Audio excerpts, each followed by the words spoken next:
Why are apples so loud? Why? No more apples. We're done today. You ate these at lunch.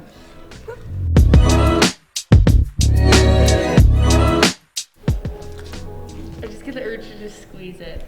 Ew, like the sound it's making right now is so gross. Just eat it like normal man. I'm done. I'm going home early today. I'm out of here. What's wrong? If you're supposed to eat it with the peel off, then why does it come with a peel? That's gonna be so gross. Stem. Oh. I can't swallow that part. I got the rest down. Oh, that's so rank. I need help. Bye for you. Have a nice day. So last week at FenVet's been really busy. We are now officially down one veterinarian. So we are hiring 2 more small animal veterinarians if anybody would like to apply. And then this is also the week of Omicron. So we do have 1 vet down because of Corona. So Dr. Porter was kind enough to come in and help us. And Dr. Yolanda will be in tomorrow, and Porter will be in tomorrow, and Porter will be in the next day, and Yolanda will be in the next day after that. So our locums are really helping us out. But it's been very crazy and busy for us. This morning, I guess so far, was fairly steady. Just a whole bunch of different cases, from tooth extraction to a cut paw to a dog with chronic kidney disease. So just kind of a hodgepodge of different things that we see every day.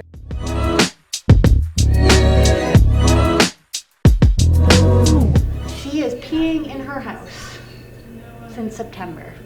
Long-term urinary issues, ma'am. We're gonna do some blood work on her too, just because it's so long-term. Just wanna make sure there's no underlying issues. And then a urinalysis to make sure she's concentrating, to see if there's any bacteria or crystals. She's not on the best diet, so I do anticipate seeing some of those. But she's also a stressy cat, so it could just be stress peeing. So if everything comes back normal, I'll probably put her on some kitty Prozac. So the CBC looks good. Biochemistry looks good. Literally all normal. And the urine looks pretty good too. So there's probably nothing wrong with this cat. It's just probably stressed out and peeing in the house. So I'll probably recommend sending a culture just in case there is some bacteria in there that we just aren't picking up on the machine. And recommend that she do some like household enrichment, like more water dishes, lots of cat trees, cat posts, lots of beds. Make sure there's litter boxes that it can get to, that's private, things like that. And we'll start there. And then if that doesn't work, I'll put it on some Prozac. So this is Bronx. He was just out at his shop and he had cut his back paw. So we're just gonna take a look at him and get him bandaged up. The owner has no idea what he did. He just walked into the shop bleeding profusely. He's a very good boy. So I'm just doing a base physical exam first. But he's a very healthy boy. He just stepped on something naughty. That's a little laceration there. So we're just gonna clean up the area a little bit and we'll get it dried, and then I'm just gonna tissue glue that back together and just put a little bandage on it. Probably if he isn't rested, then that keeps opening up and then bacteria will get in, it'll get infected.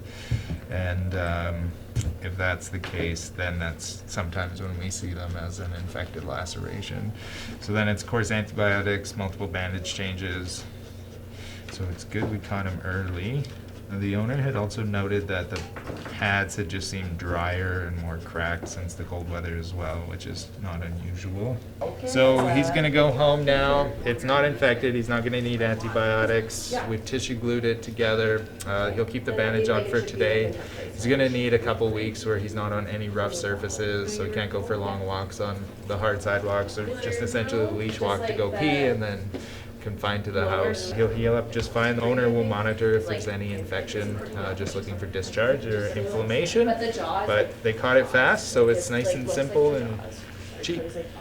It pays to come in quick.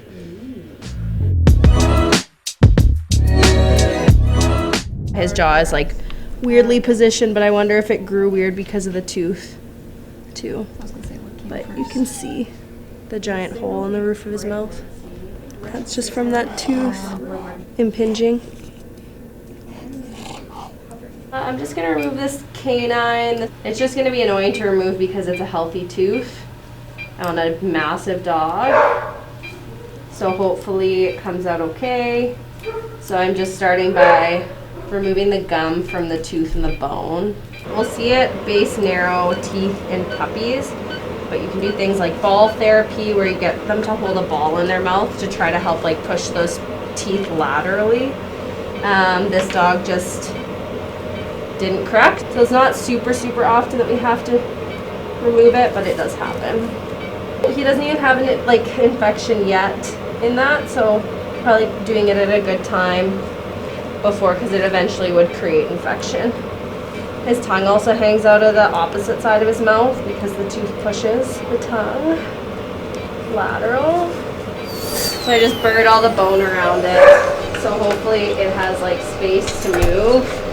Now when I elevate, the root is like, it's just a lot. It's always scary because you want to take like the least amount of bone, but you also need enough bone to be able to like move it.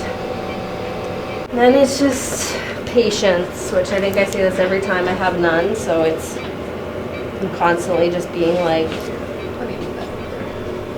slow, Carling, slow. Then I count to 30 in my head. Oh, I like it. Moment of truth. It's broken. The root is broken, so the root's still in here, but the crown came off. So there's probably still that much in there. Would be like that long. It means bad.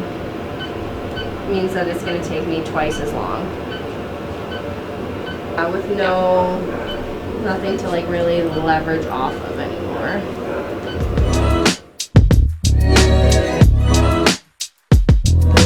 Owners were away for the weekend, was being watched by their mom, and he vomited potentially on Saturday a bunch, and now he's lethargic, not wanting to eat, straining to urinate, just not himself, only wants to eat cookies.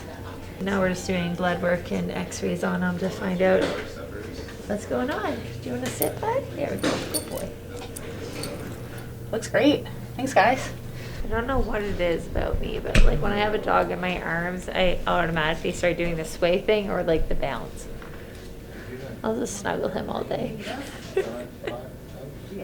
We're giving him fluids because he's dehydrated. We're going to give him 150 mils of it. Like, we worry about a urinary obstruction, like you're talking about for sure, but the girls did x-rays and he doesn't have stones. So these are kidney values here, and they're quite high. This one's like almost too high to read, and this is quite markedly high for this too. So it's pretty textbook for kidney disease. Their phosphorus often goes up. They're often quite dehydrated due to their losses because their kidneys can't concentrate. How's your patient doing? My patient, he's doing mediocre. He's quite dehydrated. I just hospitalized him for the day because he has some electrolyte abnormalities, and he's lost a lot of fluids from his kidney disease. He has chronic kidney failure, so he's not concentrating his urine, so he's just losing all of his hydration through his pee. So that's usually what makes them the most sick, because they feel crappy when they're dehydrated, and then they have an increase in their renal values, and they get quite sick from that too. They get something called azotemia, and then it often makes them quite nauseous. So by putting them on fluids, it brings down those levels, fixes their electrolytes, and just makes them generally feel a little bit better, in hopes that we can send him home and he'll eat and drink on his own and feel okay for another little while. Essentially, I recommend like the special diet, which kind of helps their electrolytes. I also recommend wet food just because they get more water intake, lots of water bowls around, but then we recommend rechecks every 2 to 3 months with blood work, just because those values go up and they get more dehydrated, so sometimes they do need intermittent IV fluids. It's a lot of maintenance and a lot of work for owners. But yeah, they get quite sick without it. Like, they go downhill really quickly, whereas we can support them for a couple of years with fluids and anti-nausea and pain meds. And oftentimes we need to put them on potassium supplementation. It's really cool because he would probably just die. Like they would get dehydrated, you know, and then they don't eat and then they go downhill. So by us just hydrating him, it makes the world of a difference.